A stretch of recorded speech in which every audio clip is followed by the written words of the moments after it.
So, for those of you who don't know, my wife and I, a few years ago, turned a portable building into a house. And we did this thing that they called a rent to own. You may have seen that around, especially if you're looking into portable buildings or sheds. You see these big rent to own banners and signs everywhere, and that's just how they really suck you in. But basically, if you don't already know, rent to own, it's just a way for you to put, a small amount down, usually $1,000 to $2,000, and that 1,000 to 2,000 is usually your first 3 months of rent, basically. And they essentially set up a, however many month, 48 month, 60 month contract, and you pay this reasonable amount of rent for that 60 months until you pay the building off. And a lot of times there's no credit check required or anything like that. And that's how people get roped into it, because it's, they're not going to check your credit. You feel that's your only option, so you just do it. And that's what we did. And since we've been through that entire experience and paid off the house, and we're done with it, um, I thought it'd be good to talk about, because people may be getting into that without realizing how terrible rent to own really is. And these are just some things that I wish I would have understood better before I dove into it. Anyway, so I do actually have our paperwork. This was, what you get when you sign the contract and everything's moved forward. And this is just laying out our 60-month rent to own deal, which is what we did. And, on paper, it's not, doesn't, especially to a, however old I was, 20 or 19 or something like that. To a 19-year-old me, I saw, oh, $470 a month. That's not bad at all. And we've got this cabin shell thing that we're going to be turning into a home. So 470 a month isn't that bad. But where they really get you is, this is a $12,000 building. We had a 16 by 40. So it's a pretty large, one of the larger, unless you have one customized, that's one of the larger ones that a lot of these portable building companies offer. So we had a 16 by 40, and it's a $12,000 building. By the time you get done paying that 60 months, you've paid $26,254. So more than double the price of if you were to just buy the building outright. And I mean, obviously, a lot of people don't have 12 grand to walk up and purchase a building outright like that. But that's just, looking back at it now. I don't know how I was looking at it then, but looking at it now, that's pretty crazy. So I am going to talk about, if you're in the rent to own, and just kind of the options you've got and what we ended up doing to pay off faster. And they actually lay it out in this packet. So I'm going to talk about how to get out of the rent to own faster. But first, I just wanted to talk about some of the alternatives to rent to own that I wish, some of these options I may have gone with back then. And the first one would be, if you have the means and the money and you just really want to get a portable building or something like this, just buy the building outright. I know a lot of people can't do that. If it's something you can put off, for a year, and save up that money and just buy the building outright, you just saved $14,000, $15,000, whatever. The other option, and this was the one I most likely would have done, because we were really eager to get into this and start working on it, and not have to wait for us to save up the amount of money. So I would have probably built this shell, just built a house basically from the ground up, instead of buying a portable building altogether.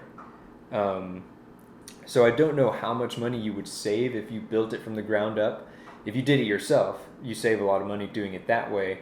But you also, if you're building it from the ground up, you might as well, you know, do certain things like wrapping the house in Tyvek, and you just may build it a little differently because these buildings are definitely built to be sheds. They're not built to be homes.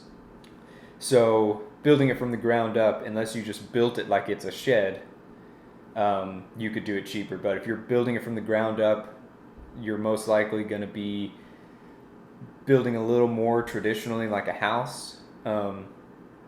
So that's probably what I would have done. And you use the money to get the materials for, the first part of the build. And then by the time you're done with that part of the build, you've maybe saved up enough money to get a little more materials for the next step, and you just build it that way. It would have taken longer, obviously, but looking back at it, just the amount of money saved and experience gained, if you're looking for that kind of stuff, would be pretty valuable. So those are just kind of two of the side options. But rent to own, I know that's a lot of people's probably their only option. And so let's just talk about the way they lay it out for you, because they give you a way to get out of the rent to own faster. And we didn't really look into it until, we had been paying on this building we were getting pretty close to the end by the time we started taking just our money and our savings seriously, and we're able to save up enough to do this. So basically, just to do the math, I've already worked it out just for an example. So if you're paying $437 a month, and so you're paying $437 a month, the building's going to be $26,000 total if you were to just pay monthly for 5 years or however long your lease is. But they actually tell you right here in your packet, and every company's different. This is Graceland Portable Buildings. There's a ton of different portable building companies that may lay it out a little differently, but I would assume it would be something similar to this. So they say, after consumer has made the first lease payment, consumer may purchase the property by making a payment equal to the sum of 46% of the difference between the total cost and the aggregate lease payments. And that's kind of a mouthful, and my brain doesn't really work like that, so I had to read that like 4 times over to understand what it even meant. But then they kind of go on and they make some definitions of what aggregate lease payments mean and all that stuff. But basically, it means however much you've paid, you take that. So if you've paid, let's say you've paid $437 for 2 years, that's $10,500 basically.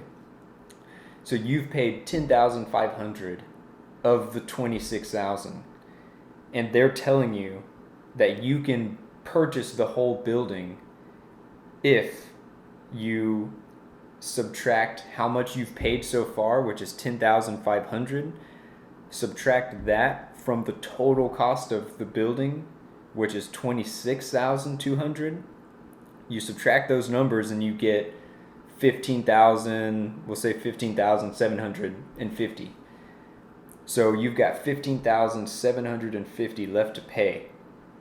You multiply that by their 46%, so 15,753 multiplied by 0.46, which is 46%, and you get $7,246.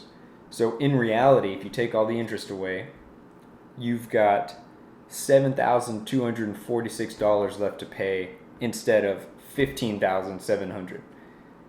And that's a huge difference. And